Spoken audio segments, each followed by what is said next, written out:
Ça va, vous êtes en forme ce soir? Je croyais qu'il y avait un verre d'eau ici tout près, mais je l'ai perdu, je crois. Bon, putain, un verre de bière. Voilà, nous y voici au vœu 2018. Évidemment, je vous souhaite, à titre personnel, évidemment, dans vos familles, une année 2018 formidable, mais c'est une année 2018 évidemment importante pour nous, partis de gauche. Et ça vaut la peine d'un petit peu regarder en arrière sur ce qui s'est passé dans cette année 2017. Parce que je ne sais pas si vous vous rappelez l'année passée, mais on est déjà parti sur les chapeaux de roue avec la sortie du livre de notre président, Peter Mertens, qui avait sorti un livre qui s'appelait Greiland. Donc en gros, le pays des profiteurs. Et donc Peter, il décrivait en long et en large tous les mécanismes qui se mettent en place, notamment au niveau des rapaces ici en Belgique. Et je ne vais pas aller beaucoup plus loin parce que mon petit doigt me dit que juste après mon speech, vous allez avoir le plaisir de notre vice-président, David, qui a travaillé à la traduction, qui a mieux expliqué que moi le contenu du livre.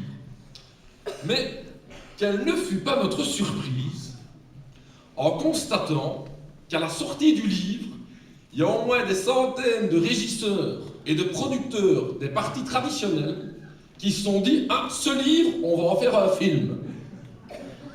Et tous les jours, on avait les feuilletons de ce film. Et donc tout ce que Peter avait décrit comme mécanisme dans son livre, tous les jours, des politiciens, alors là, pas de nationalisme, là, tout le monde y a contribué. Donc évidemment, d'abord les Liégeois, évidemment. Hein.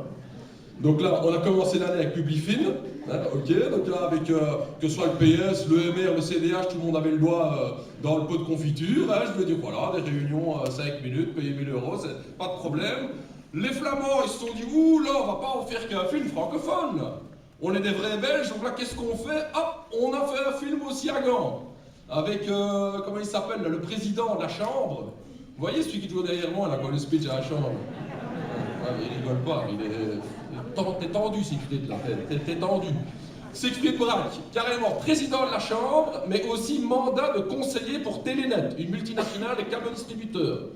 Et donc il dit, oh non, il ne savait même plus s'il était payé oui ou non, parce que lui n'était pas à 12 000 € près. Non mais c'est quand même grave, le pire dans toutes ces interviews. Écoutez, je ne suis pas sûr que j'étais payé, je vais vérifier. Je ne sais pas à vous, mais quand vous touchez 12 000 € sur votre compte, ne vérifiez pas, hein, vous non plus, on a bien compris qu'on a 12 000 €. Hein.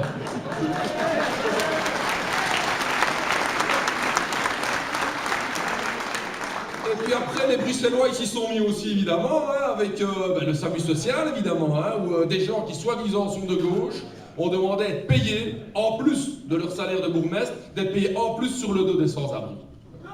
Et ça, c'est exactement, c'est scandaleux. Et donc c'est comme ça que toute l'année 2017, on a vu un véritable film qui a été fait sur base du livre de Peter. Alors, comme vous le savez, évidemment, le livre est meilleur que le film. C'est souvent comme ça, Mais le film a continué, on a été obligé de continuer à écrire le livre de Peter. Bon, il y avait déjà 380 pages, on a rajouté 20 pages supplémentaires, et c'est donc avec plaisir aujourd'hui qu'on vous annonce la sortie, et David en parlera mieux que moi, de la traduction en français du livre Greiland au pays des profiteurs.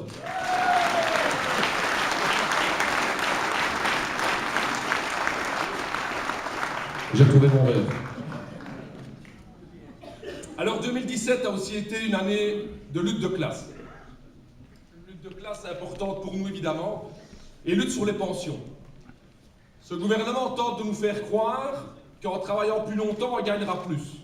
Rien n'est moins vrai. Ce gouvernement nous a attaqués d'abord, nous a agressés, en obligeant tous les travailleurs à travailler jusqu'à 67 ans. Ce gouvernement nous a agressés en prolongeant pour les pensions anticipées les carrières nécessaires pour y avoir droit de 35 à 42 ans. 42 ans de carrière pour pouvoir partir en pension anticipée. Qui sont les travailleuses dans notre société qui n'ont pas ces 42 ans? Ce sont la majorité des femmes. 75% des femmes n'ont pas des carrières de 42 ans. C'est elles les premières victimes de ces attaques contre les pensions anticipées. Troisième mesure que le gouvernement a pris évidemment, c'est les attaques contre les prépensions, où en gros on est en train d'interdire toute forme de prépension des entreprises avant 60 ans. Ça, ce sont 3 attaques très graves. Et ils croyaient que tout ça, ça passerait comme une lettre à la poste. Et donc notre ministre des Pensions, hein, M. Baclair, vous le connaissez, hein, voilà. Là, je crois qu'il nous entend, là. Il va avoir son nez qui chatouille à fond. Et donc, monsieur Daniel Baclaine s'est dit, ah, ben moi j'ai une bonne idée, je vais faire un site internet pour informer les gens combien ils vont toucher pour la pension, et comme ça, ils vont être rassurés. Et donc, non mais ça, j'étais en commission avec lui, et donc il a lancé le site mypension.be. Vous connaissez? Ah ouais, ben, c'est normal, parce que le site a été saturé après 2 jours, avec 1 million de visites en 2 semaines. Et les gens, quand ils ont été regardés sur le site, ils ne se sont pas dit « Oh, c'est tranquille ma pension ». Les gens, ils ont tous constaté réellement ce qu'ils allaient toucher. Et ce qu'ils avaient sur leurs ordinateurs, c'était 1100, 1200, 1250 euros. Eh bien, chers amis, chers camarades, quand dans un pays, on touche une pension moyenne de 1250 euros, alors que les homes, alors que les maisons de repos coûtent entre 1600 et 1800 euros, c'est un scandale, camarades.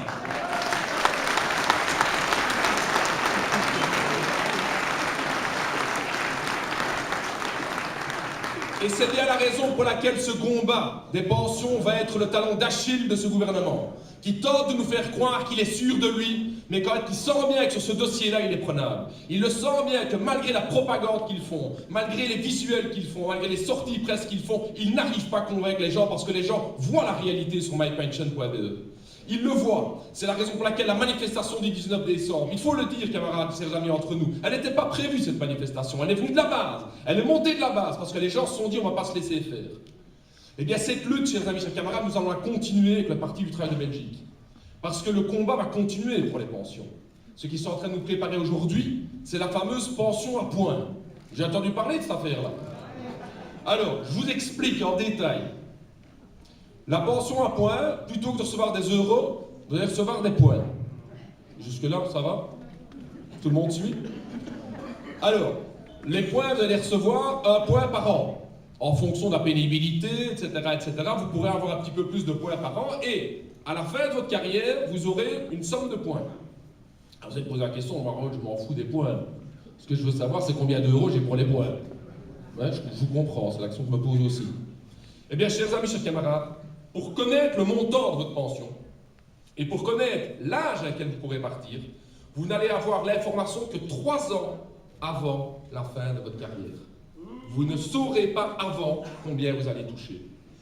Et la valeur de l'euro, la valeur du point, va être déterminée par différents facteurs que je vous cite.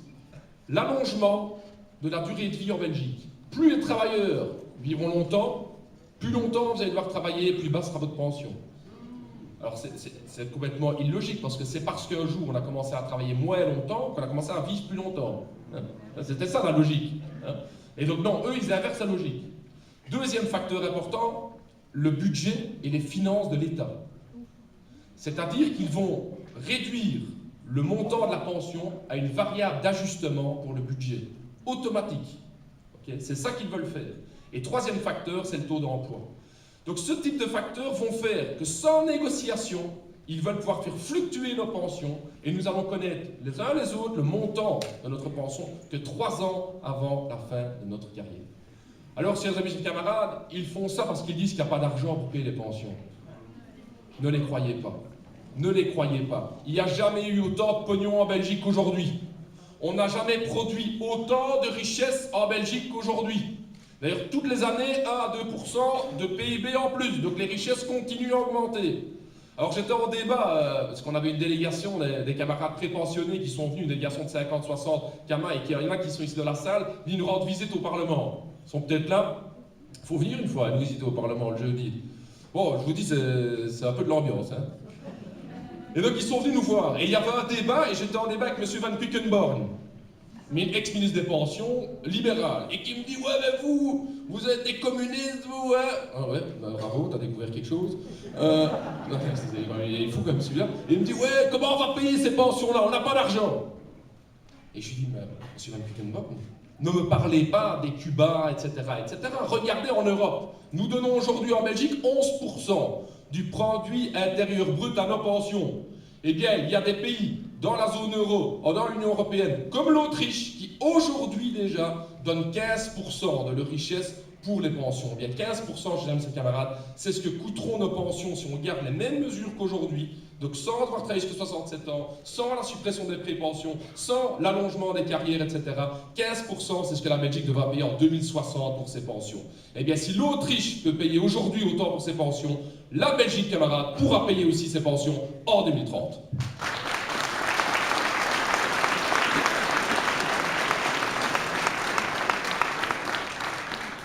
Alors 2018, c'est aussi l'occasion d'un anniversaire. 2018, c'est le 200e anniversaire de notre camarade Karl Marx. Ah.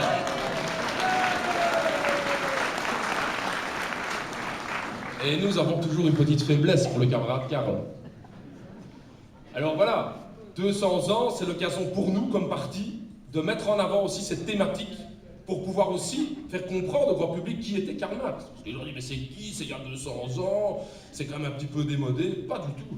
C'est pas démodé du tout. C'est les libéraux qui sont démodés, avec leur Adam Smith, etc., etc., la main invisible du marché, là. Vous voyez, là, ouais. La main invisible du marché, c'est eux qui sont démodés. Nous, Karl Marx, ça nous permet encore d'expliquer la crise aujourd'hui. Quand quelqu'un comme Karl Marx explique que la crise est due au capitalisme, que cette crise est due au fait que tous les travailleurs sont exploités et que cette plus-value qui est produite dans la production, qui n'a rien à voir avec spéculer, qui n'a rien à voir avec la confiance des marchés. Vous savez, on fait croire que l'argent crée de l'argent, mais c'est faux, hein. Et prenez un petit peu un euro, mettez-le un peu dans le sol.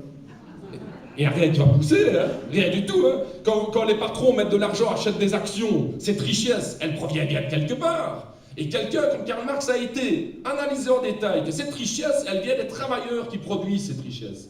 Et que le capitalisme fait que cette richesse, justement, elle ne va pas dans la poche des travailleurs, cette exploitation, elle va dans la poche des capitalistes qui deviennent de plus en plus riches. Ce qui amène à une situation aujourd'hui que même Karl Marx n'aurait pas pu s'imaginer, camarades, qu'un monde comme aujourd'hui, 8 personnes possèdent autant de richesses que 3,5 milliards d'habitants de notre planète. Eh bien, chers amis, chers camarades, un système qui fait une telle polarisation ne peut pas continuer à vivre et c'est la raison pour laquelle une autre société du socialisme 2.0 devra prendre sa place dans le monde.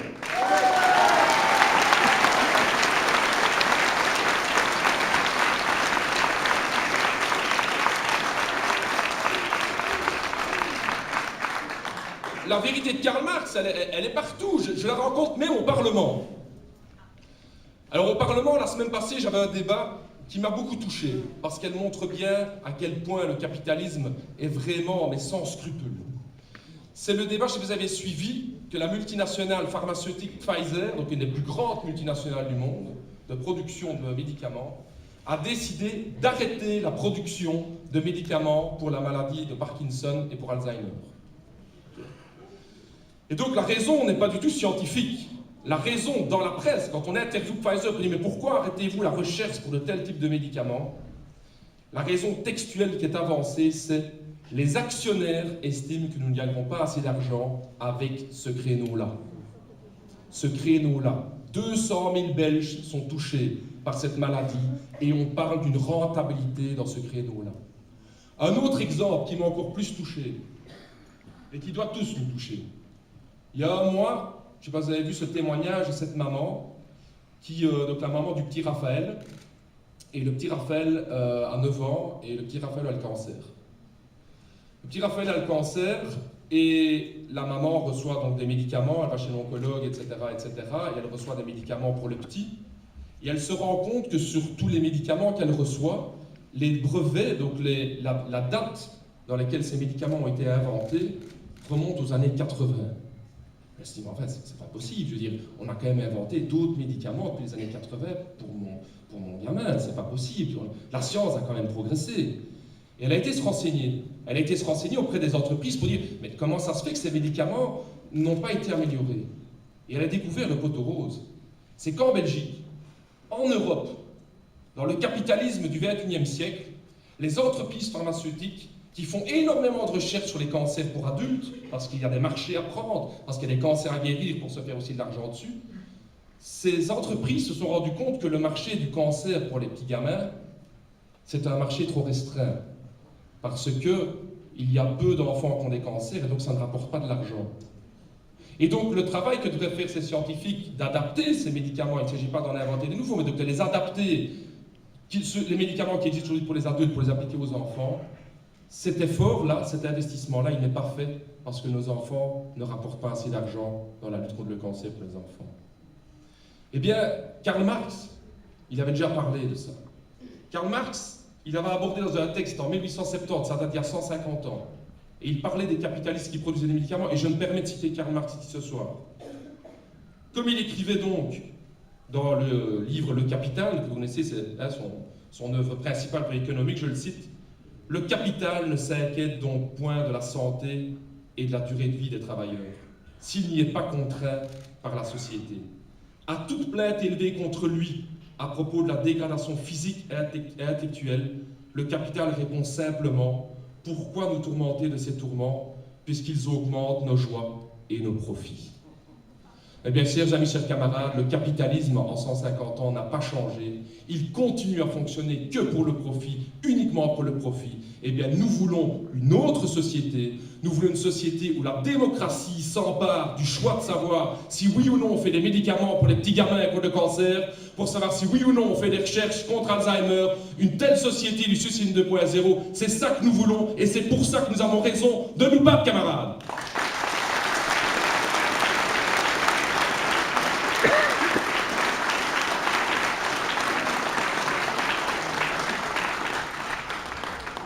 Karl Marx, toujours lui, 200 ans plus tard, nous parle aussi de comment le capitalisme utilise le racisme pour diviser les travailleurs.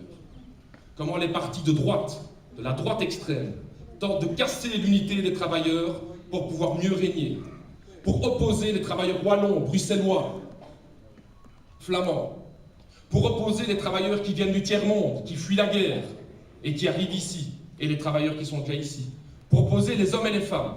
Et Karl Marx analyse cette situation-là dans l'Angleterre du 19e siècle, où il se rend compte du racisme très présent entre les travailleurs britanniques, les travailleurs anglais et les travailleurs irlandais.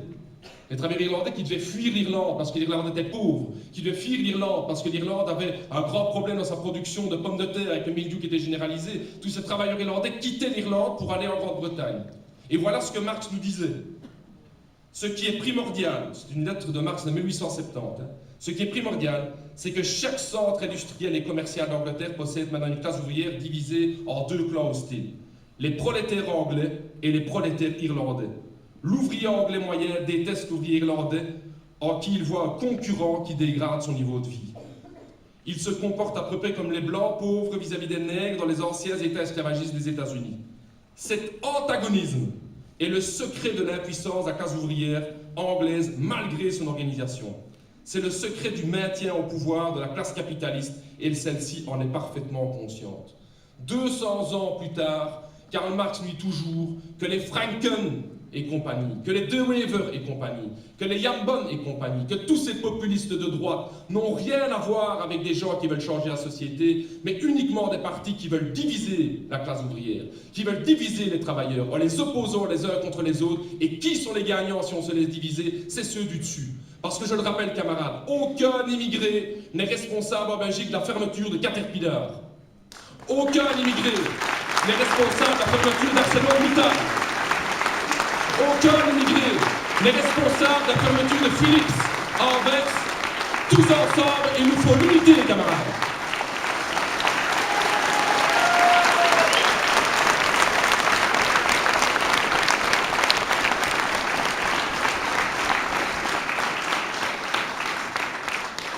Alors, en parlant d'unité, justement, hier j'étais chez les camarades anversois. Parce que ça, c'est un véritable plaisir comme porte-parole d'un parti national.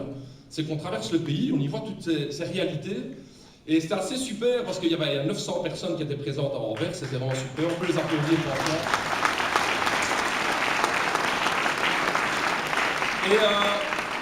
Et on s'est dit qu'on allait faire une petite surprise de camarades liégeois.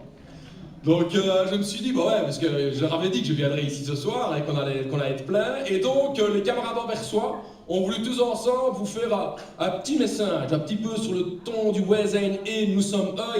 Ils ont voulu vous faire passer un message et je les ai filmés avec mon GSM. D'ailleurs tout à l'heure, on va leur renvoyer le message, parce que ce sont des ténus les anversois. Hein. Donc si on ne leur envoie pas l'appareil, ils vont râler. Donc on va filmer ça tout de suite, mais je propose qu'on voit le message qu'ils nous ont envoyé. Voilà, liégeois, je suis ici en direct d'Anvers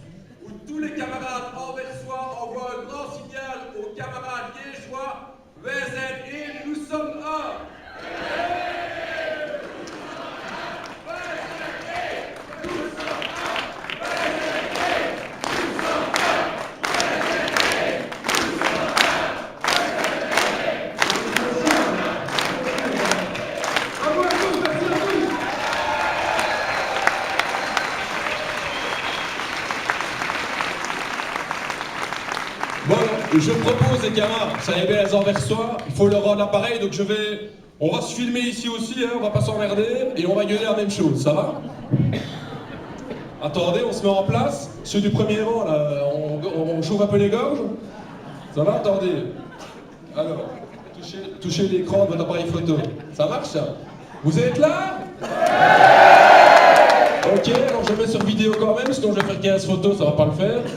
Ça va? Ok, on y va. Alors je filme.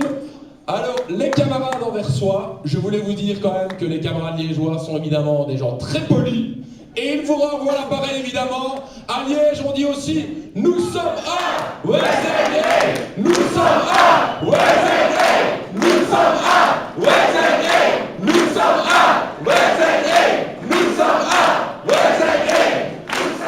Ah, ils sont chamboulettes aussi, hein. Ils sont chamboulettes à Dieu. Allez, bravo à tous!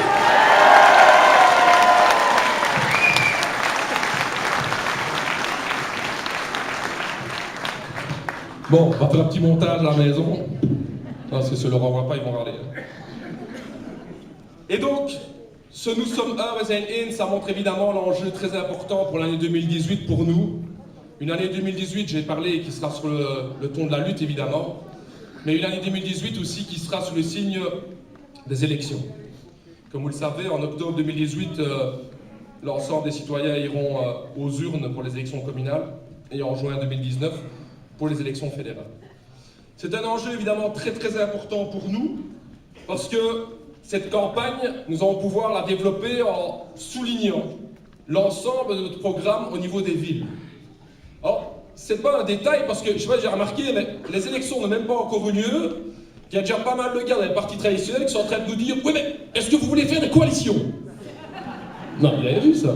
La campagne n'a même pas encore eu lieu. « Ouais, vous voulez faire des coalitions avec qui ?» Eh, wow, cool, mono. On doit encore faire la campagne. La question des coalitions, c'est pour faire quoi et avec qui? C'est ça la question. Et pour faire quoi? On doit bien constater que la plupart des partis traditionnels appliquent dans nos communes des politiques qui ne sont pas du tout les nôtres. Hein. Parce que nous nous battons aujourd'hui pour des villes, pour le droit à la ville, pour le retour au droit de l'espace public, contre la concurrence entre villes, mais tous les autres partis traditionnels font juste le contraire. Hein. Quand on voit par exemple dans la région liégeoise, une ville commerciale, le bourgmestre y a décidé de vendre, parce que c'est le mot, il faut utiliser le mot, de vendre une grande partie de l'espace public à une multinationale comme B6 pour y sous-traiter le parking. Okay. Une multinationale qui fait 2 milliards de chiffre d'affaires, une privatisation du parking, une privatisation de l'espace public, avec évidemment comment cette multinationale se paye, via les PV. Okay. Et donc c'est la raison de 95% des PV, c'est pour dans leur poche. Et tu m'étonnes, et les Herstaliens sont les premiers qui peuvent en témoigner, dès qu'on se gare 5 minutes après, par PV tout de suite. Okay. Cette politique, c'est pas qu'à Herstal qu'on l'a. Hein. Les camarades Verviers et toi qui sont dans la salle. Ouais, ils sont chauds les Verviers. Non mais là, ils nous ont pas encore vu arriver, les partis traditionnels. Hein, mais, oh là, oh moi, ça va être l'ambiance quoi. Et qui privatise d'abord l'espace public? À nouveau tous les partis traditionnels. Pour quelle multinationale? B6. Si on prend Serein, ils y ont vendu l'ensemble à la sidérurgie. Ils l'ont privatisé, ils l'ont vendu au privé. Le privé a laissé tomber méchamment 2/3 de la production, uniquement pour faire du pognon. Parce qu'on n'allait pas nous dire qu'il n'y a plus besoin d'acier. Que nous proposent les partis traditionnels au pouvoir à Serein? Reconversion, qu'est-ce qu'on fait? On fait des grands boulevards, on fait du Crystal Park, on fait du haut standing. Hein, pour avoir les citoyens, écoutez bien l'expression, ouvrez les guillemets, à haute capacité contributive. Ça, c'est pas vous. Hein. Je vous le dis, c'est pas moi non plus. Hein. Donc ça, c'est les citoyens qui vont payer des impôts. Okay. Plus d'impôts. Alors qu'est-ce qu'on fait? On va attirer toutes les communes, dirigées par les socialistes ou pas, hein, en concurrence les unes après les autres pour attirer les citoyens à haute capacité contributive. Et ils font partout la même chose. Hein. D'ailleurs, la plus grande réunion de tous les bourgmestres de la région liégeoise, et plus particulièrement des socialistes, c'est pas ici à Liège, hein, c'est à Cannes. Chaque année, entre le 15 et le 18 mars, il y a le MIPIM. Vous avez entendu parler de ça? Alors le MIPIM, c'est le marché international des professionnels de l'immobilier. C'est un grand marché, vous n'êtes pas invité. Hein. Vous le dites tout de suite, non. C'est 2000 € l'entrée. Donc là, peut-être vous pouvez regarder par la fenêtre ou quoi, mais sinon, vous arrêtez là. Ok? Et qui va là-bas? Tous les bourgmestres. Le bourgmestre d'Erstal, le bourgmestre de Sorel, le bourgmestre de Charleroi, le bourgmestre de Liège, ils se voient tous là-bas. Et c'est un grand salon international dont le but est de vendre leur ville. Et donc, on vend les villes pour les promoteurs immobiliers, on essaie de les attirer, on fait des cadeaux, on fait etc., pour attirer l'ensemble de ces investisseurs. Eh bien, cette concurrence entre villes, cette concurrence qui vise à attirer le plus les grands investisseurs, à attirer les gens qui ont du pognon, à attirer les touristes, mais à ne pas prendre comme point cardinal l'investissement dans l'humain d'abord, l'investissement dans les gens qui habitent sur le territoire, dans les habitants, cette concurrence-là entre communes, on n'en veut pas, camarades.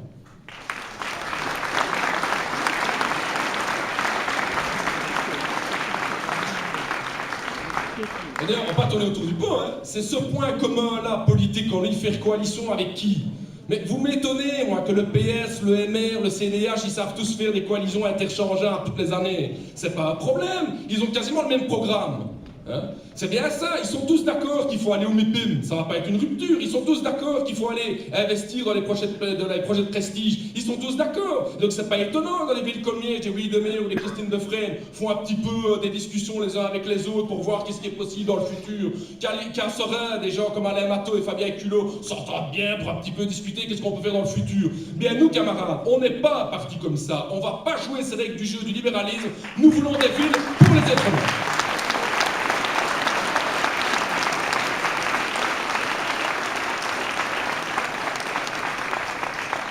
Et c'est la raison pour laquelle j'ai le plaisir de vous présenter notre affiche de pré-campagne. Ce n'est pas encore l'affiche évidemment pour les communales même, hein, c'est encore dans longtemps.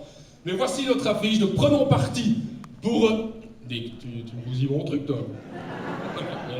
Prenons parti pour une ville à la mesure des gens, reconquérir la ville. Voilà ce que le PTB veut dans l'année à venir.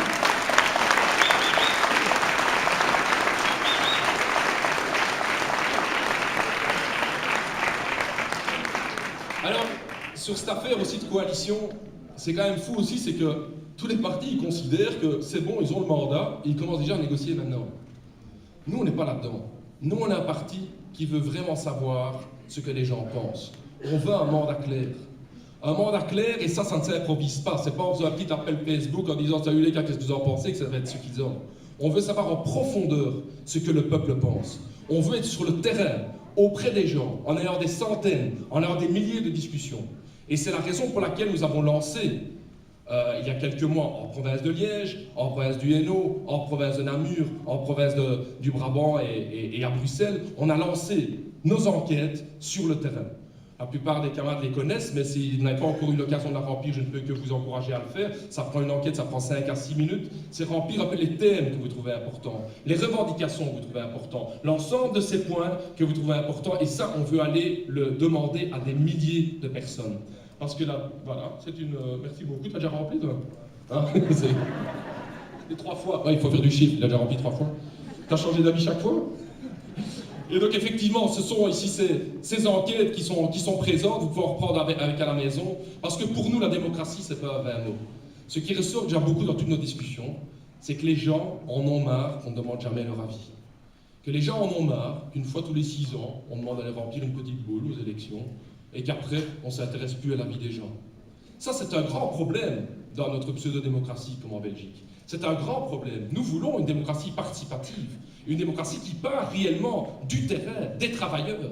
Et donc c'est la raison pour laquelle nous voulons un mandat clair. Notre mandat, ça ne va pas être de discuter en long en large avec tous les autres partis. Nous voulons ici un mandat clair avec les gens qui nous disent « nous voulons tel point » qui est indiscutable pour le PTB. Nous ne voulons pas des poubelles qui sont de plus en plus chères, avec des conteneurs de plus en plus grands, qu'on n'a même plus de place pour dormir dans notre appartement. On ne veut pas de ça. Nous voulons des services publics de qualité. Nous voulons du transport. Nous voulons consulter les gens sur un maximum de points pour connaître leur avis, pour avoir un mandat fort. Et pour ça, chers amis, chers camarades, il y a encore beaucoup de boulot. Il y a beaucoup de boulot. On a lancé la campagne début novembre. On est maintenant plus ou moins à 3000 enquêtes réunies pour la régionale de Liège. Nous voulons aller plus loin. On a besoin encore de milliers d'avis, de milliers d'enquêtes remplies pour avoir réellement non seulement un échantillon, évidemment, qui est significatif, mais aussi et surtout des discussions directement avec les gens. Rien ne remplace ces discussions directement avec les gens. Ça, c'est important.